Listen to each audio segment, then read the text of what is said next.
আল্লাহ রাব্বুল আলামিন বলেন, সম্পদ এবং সন্তান এটা হলো দুনিয়ার অলংকার।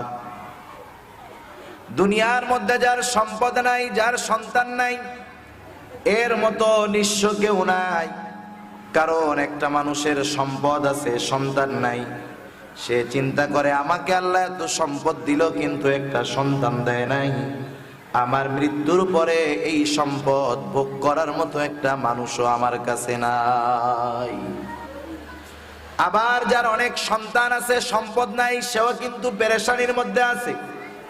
সে চিন্তা করে আল্লাহ তাআলা আমাকে এতগুলা সন্তান দিলেন কিন্তু সম্পদ দিলেন না। সম্পদের অভাবে হয়তো আমি আমার সন্তানগুলাকে যথাযথভাবে লেখাপড়া শেখাতে পারবো না, মানুষ বানাতে পারবো না। তাহলে সন্তান থাকলে যদি সম্পদ না থাকে সেটাও একটা খারাপ বিষয়, কষ্টের কারণ। আবার যদি সম্পদ থাকে সন্তান না থাকে এটাও একটা কষ্টের কারণ। এজন্য আল্লাহ বলেন, আল মালু ওয়াল বানুনা যিনাতুল হায়াতিদ দুনিয়া। সম্পদ এবং সন্তান হলো দুনিয়ার অলংকার। আল্লাহ তাআলা এই সম্পদ এবং সন্তানের ব্যাপারে আরেক জায়গায় বলেন, ইন্নামা আমওয়ালুকুম ওয়া আওলাদুকুম ফিতনা। মাল, সন্তান এরা হলো পরীক্ষা, এরা হলো ফিতনা। এক জায়গায় আল্লাহ তাআলা বললেন এরা হলো অলংকার, আর এক জায়গায় বললেন এরা হলো ফিতনা। কারণটা কি? কারণ দুনিয়ার মধ্যে মানুষেরা সন্তানের কারণে, সম্পদের লোভেই অধিকাংশ ক্ষেত্রে অপরাধের সাথে জড়িয়ে যায়। সম্পদের লোভ যখন তার মধ্যে ঢুকে যায়, দুনিয়ার লোভ যখন তার মধ্যে ঢুকে যায়, অর্থ উপার্জন করতে গিয়ে হারাম হালাল বাছাই করে না, যেটা সামনে পায় সেটাই খায়, আছে না নাই?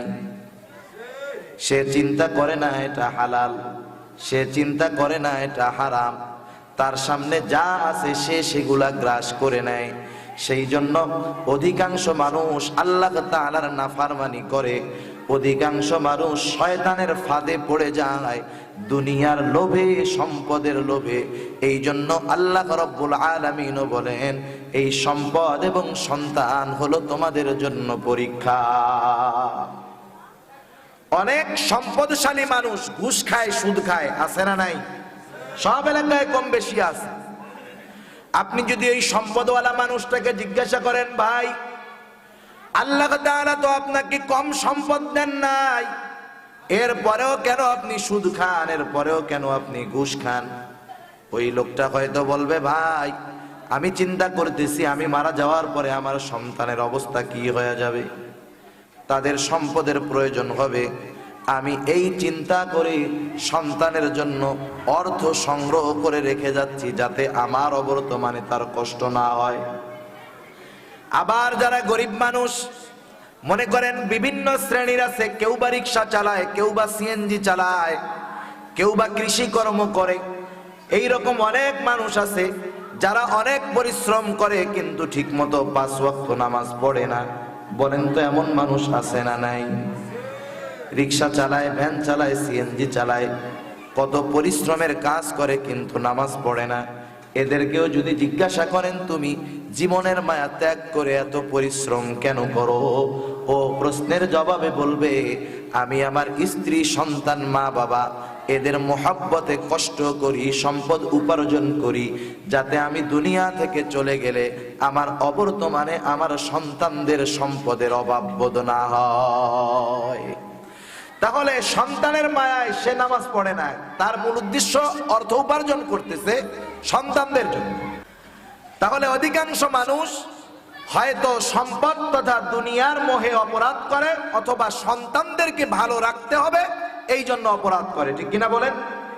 এ কথাও আল্লাহ তাআলা কোরআনুল কারীমের মধ্যে বলেন, ফাআম্মা মান তাগা ওয়া আসারাল হায়াতাদ দুনিয়া ফাইন্নাল জাহিমা হিয়াল মাওয়া। আল্লাহ রাব্বুল আলামিন বলেন, ফাআম্মা মান তাগা, যে সীমা লঙ্ঘন করলো। সীমা কিসের সীমা? আল্লাহ প্রদত্ত যেই সীমা, শরীয়ত আমাদের জন্য হলো একটা সীমানা, একটা বর্ডার। একজন বেধর্মী যদি সুদ খায়, ঘুষ খায়, তার গুনাহ হবে না। কিন্তু যেই লোকটা আল্লাহকে বিশ্বাস করে, নবীকে বিশ্বাস করে, পরকালকে বিশ্বাস করে, কোরআনকে বিশ্বাস করে, তাকদীরের ভালো মন্দ আল্লাহর তরফ থেকে হয় বিশ্বাস করে, বলেন তো এই লোকটা যদি সুদ ঘুষ খায় গুনাহ হবে কি হবে না? এই রকম ঈমান আনার পরে আমাদের জন্য সীমারেখা আছে। আল্লাহ তাআলা জানায় দিবেন কোনটা হালাল, কোনটা হারাম, কোনটা বৈধ, কোনটা অবৈধ। এগুলা হলো আমাদের জন্য সীমারেখা। আল্লাহ তাআলা বলেন ফাআম্মা মান তাগা, যে শরীয়ত প্রদত্ত সীমা লঙ্ঘন করলো, পাপ করলো। এখন কথা হলো মুমিন সব কিছু জানে, এরপরেও কেন আল্লাহ তাআলার সীমা লঙ্ঘন করে? আল্লাহ তাআলা জানায় দেন ওয়া আসারাল হায়াতাদ দুনিয়া, কারণ সে দুনিয়াকে প্রাধান্য দেয় বেশি। সে মনে করে আমার দুনিয়া সব, দুনিয়া আমার কামাই করতে হবে। তার মস্তিষ্কের মধ্যে নাস্তিকেরা ঢুকায় দিয়েছে দুনিয়াটা মস্ত বড়, খাও দাও ফুর্তি করো। আছে না একটা কথা এরকম?